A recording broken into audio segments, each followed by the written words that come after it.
আসসালামু আলাইকুম। সবাই কেমন আছেন? আশা করছি সবাই ভালো আছেন। আমিও ভালো আছি আলহামদুলিল্লাহ। তো আমি আপনাদের বরিশালের আপু। আমার আরেকটা ব্লগ ভিডিওতে আপনাদের সবাইকে স্বাগতম। দেখতে পাচ্ছেন কলা গাছ, অনেক কলা বাগান। আসলে এই কলা বাগানের পরেই আমাদের সবজি বাগান। তো আমি যাচ্ছি সবজি বাগানে সকালবেলা সবজি আনার জন্য। চারিদিকে পাখির কিচিরমিচির অবশ্যই শুনতে পাচ্ছেন। খুব ভালো লাগতেছে, কিন্তু গ্রামের এই এই দৃশ্যগুলোই খুব সুন্দর, সবুজ আর সবুজ, আর তার সাথে মিষ্টি মধুর পাখির ডাক। আমার কাছে খুব ভালো লাগে গ্রাম, মাটির গন্ধ সত্যিই অনেক সুন্দর। আর আমাদের গ্রামটা আরও বেশি সুন্দর আমার কাছে মনে হয় যা। তো আস্তে আস্তে আমি চলে যাচ্ছি সবজি ক্ষেতের দিকে। চলুন আমার সাথে, আপনারাও আমার সাথে থাকুন। তো এই যে বরবটি গাছ, মাশাল্লাহ অনেক উপরে উঠছে, ফুলও আসছে বোধহয়, দেখতে পাচ্ছি। হ্যাঁ, ফুল আসতে শুরু করেছে। এই যে মাশাল্লাহ মাশাল্লাহ। তো এই যে বরবটি গাছ আরও আছে এখানে। এই যে মূলা উঠানো হয়েছে, আপনাদের ভাইয়া আমি আসার আগে এসে এই যে মূলা উঠিয়ে রেখেছে। মূলা আরও আছে এখানে, শালগম। তো সবজি ক্ষেতটা দেখাই, সবজি তো দেখতে পারলেন। এখন চলুন, এই যে মূলা ক্ষেত, এইটা এগুলো হচ্ছে টমেটো গাছ, এখনো পাকেনি যদিও, টমেটোগুলো কাঁচা। মাশাল্লাহ, এই যে একদম গোল আপেলের মতো যেই জাতটা, এটা হচ্ছে সেই টমেটো।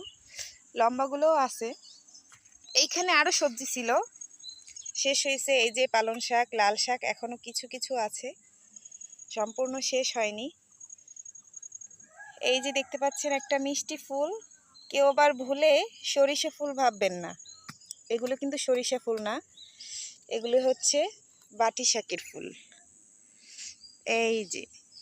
এই যে দেখতে পাচ্ছেন, এগুলো হচ্ছে বাটি শাক। এই যে শাকটা দেখাই আমি, তবেই বুঝতে পারবেন। ওই যে শাকটা, এই যে শাক, এই বাটি শাক দেখেন আস্তে আস্তে। এই যে এখন এগুলো আঠি হয়েছে, বিচি হয়েছে। তো এই সরষ, এই থেকে আবার এই গাছগুলো হবে। আর এই যে ফুল, এগুলোকে বাটি ফুল বলে, বাটি শাকের ফুল। তো দেখতে একদম মনে হয় যেন সরিষা ফুল, আসলে সরিষা ফুল না। তো বাটি শাকের ক্ষেত এটা। আর ধনিয়া পাতা যেহেতু শেষ প্রায়, ফুল চলে আসছে। এই যে দুই একটা আছে মাঝে মাঝে, এগুলো হচ্ছে ধনিয়া পাতার ফুল। খুব সুন্দর লাগে, তাই না? আমার কাছে খুব ভালো লাগে দেখতে। আরও আমার আস্তে আস্তে দেখাচ্ছি, আমার সাথে থাকুন। এই যে শালগম, এটা হচ্ছে শালগম ক্ষেত।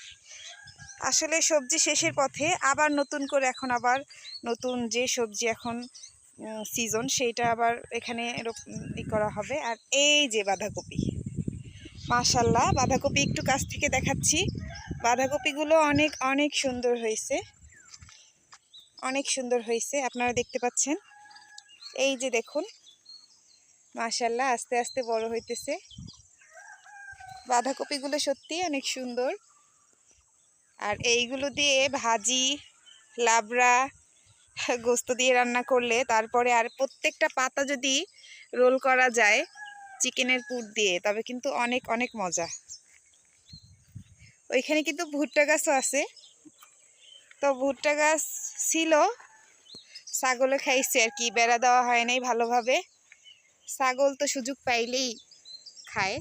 তো আছে দুই একটা, মাশাল্লাহ। এই যে গাছটাও বড় হইতেছে। এই যে একটা ভুট্টা গাছ, ওই যে একটা ভুট্টা গাছ। ওইখানে পাখিগুলো কিচিরমিচির করছে, আর এইখানে আমি।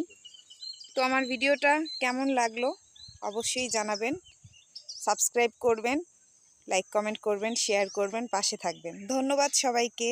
আসসালামু আলাইকুম।